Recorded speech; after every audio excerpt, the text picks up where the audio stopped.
नमस्कार दोस्तों, good morning. कैसे हैं आप सब? स्वागत है आप सभी का मेरे यूट्यूब चैनल वॉन्डरर पाटिल में। दोस्तों, आज मैं वैसे बैकग्राउंड देखकर आपको पता चल गया होगा कि मैं आया हूँ रोहा विलेज में।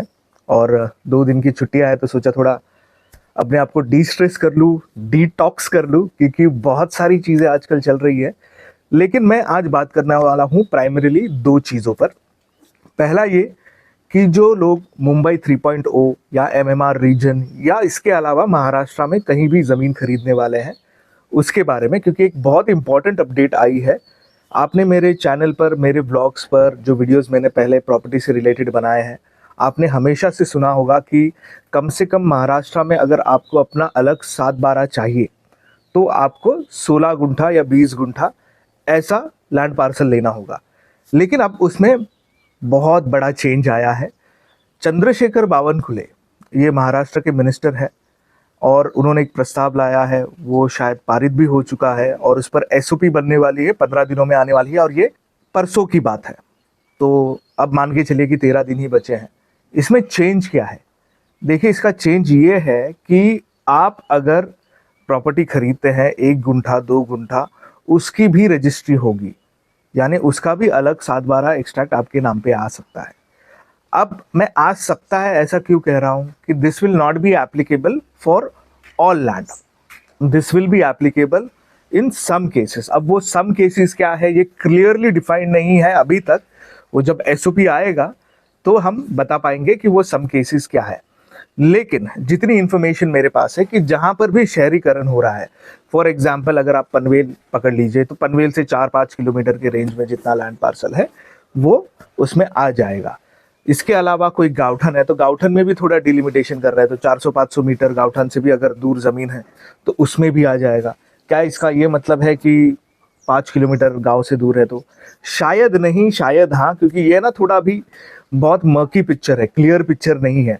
वो जब तक उसका एसओपी क्लियरली ना आ जाए तब तक कहना मुश्किल है। पहले ऐसा था कि महाराष्ट्र में पहले भी आप 1-2 गुंठा जमीन खरीद सकते थे, आप रजिस्ट्री कर सकते, लेकिन शायद 2022 में एक लॉ लाया गया। So this was to ensure कि फार्मिंग को वाइबल बनाया जाए। नहीं तो क्या होता है कि पीढ़ी दर पीढ़ी, है ना, वो जमीन एक ग्रैंडफादर से, फादर से फिर बच्चों के पास आती है और हर किसी के 3-4 बच्चे होते हैं, तो एक एकड़ जमीन जो होती है वो बढ़ कर 2-3 गुंठे तक रह जाती है और फिर उसमें पार्टीशन होते रहते हैं। तो पार्टीशन रहता है तो वो और स्पेस ले लेता है। तो फार्मिंग वायबल नहीं थी और इसी वजह से ये लॉ लाया गया था। लेकिन अभी जो सिचुएशन ऑन लैंड है इज वेरी डिफरेंट। अभी शहरीकरण हो रहा है। मुंबई 3.0 में तो ऑलमोस्ट 700 स्क्वायर किलोमीटर का लैंड पार्सल जो है that will be in scope.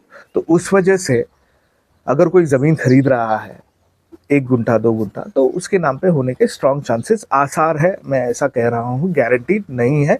जब तक एसओपी नहीं आएगा, जब तक पता नहीं चलेगा कि इन स्कोप क्या है, तब तक कहना थोड़ा मुश्किल है। लेकिन this is a positive news.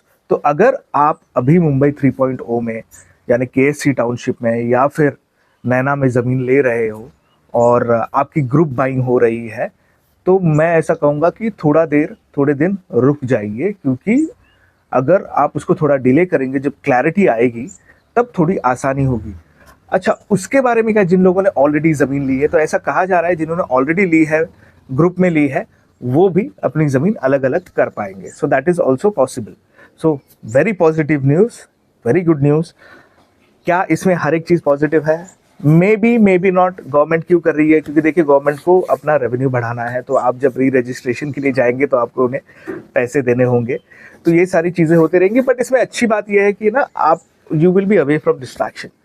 The other thing is, जब आप 1-1, 2-2, 4-4 गुंठे के अलग अलग 7/12 करेंगे, तो जब आपको लैंड एक्वायर होगा और आपको उसका प्लॉट मिलेगा, तो आपको छोटा प्लॉट मिलेगा, बहुत छोटा। तो ऐसी पॉसिबिलिटी कि वो प्लॉट है ना एक अच्छे लोकेशन पे नहीं होगा या फिर कहीं पीछे होगा, ये पॉसिबिलिटीज़ है, ये कॉन्फर्मेशन नहीं है और अभी तक इसके बारे में किसी को पता नहीं है। तो जब 15 दिन हो जाएंगे, जब वो एसओपी आएगी, क्योंकि देखिए उन्हें सिस्टम में भी अपग्रेड करना पड़ेगा, तो बहुत सारे चेंजेस करने पड़ेंगे। तो जब ये होगा और जब मेरे पास एसओपी आ जाएगा, तब मैं उसके बारे में बताऊंगा। दूसरा मुद्दा ये है जो मुझे आपसे बात करनी थी। देखिए, मेरा चैनल रियल एस्टेट का है और जनरली मैं ये चीज़ें अपने चैनल पर डिस्कस नहीं करता, लेकिन क्योंकि मैं महाराष्ट्रन हूँ लेकिन मेरा चैनल हिंदी में है। मैं आपसे एक बात कहना चाहता था कि जो भाषा के ऊपर लेकर आज जो चल रहा है ना, उसके बारे में थोड़ा डिस्कशन करना था कि देखिए, अभी जो चल रहा है क्या वो सही गलत उसमें नहीं जाएंगे, neither we will go into the political part of it. लेकिन अभी आ रहे हैं म्युनिसिपल कॉरपोरेशन के इलेक्शंस, और आपकी जो डेटा फीड है ना, इसमें अगर आप किसी के बारे में या किसी के खिलाफ जो भी आपका थॉट प्रोसेस होगा उससे रिलेटेड फीड्स आते रहेंगे, क्योंकि आपने एक बार देख लिया ना तो वो एआई आइडेंटिफाई कर लेता है, आर्टिफिशियल इंटेलिजेंस, मशीन लर्निंग, ये सारी चीज़ें, प्रिडिक्टिव एनालिटिक्स, सारी चीज़ें आइडेंटिफाई कर लेती है और आपको उसी तरह के फीड्स दिखाए जाएंगे। दिन भर आपको दिखा दिखा के आपके दिमाग का गोबर किया जाएगा। सो मेरा ये मानना है कि देखिए, हर एक स्टेट की एक लैंग्वेज है, उसका रिस्पेक्ट होना चाहिए, क्योंकि अगर कल मैं कर्नाटका में चला गया मेरे जॉब के लिए, I will speak Kannada. If I go to Andhra, I will speak Telugu. If I go to Kerala, I will speak Malayali.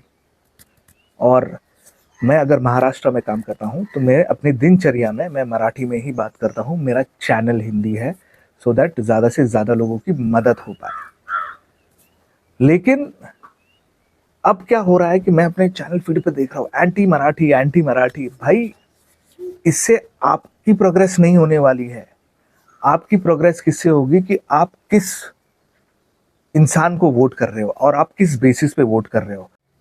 तो अगर आपको लगता है कि आपके यहाँ पर शिक्षा की व्यवस्था बढ़िया है, बहुत अच्छी, आपके बच्चे गवर्नमेंट स्कूल में जाकर बढ़िया पढ़ लिए हैं आपके स्टेट में, आपके यहाँ पर हेल्थ इंफ्रास्ट्रक्चर इतना अच्छा है, तो आप उस पॉलिटिशियन को वोट कीजिए।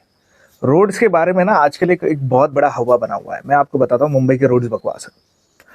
मीरा रोड के रोड तो बहुत ही बकवास है, किसी दिन उस पर भी वीडियो बनाऊंगा। थाने के रोड भी बकवास है। लेकिन इसके अलावा आप महाराष्ट्र में जाइए, बहुत अच्छे अच्छे रोड्स है। महाराष्ट्र घूम चुका हूँ इसलिए कह रहा हूँ।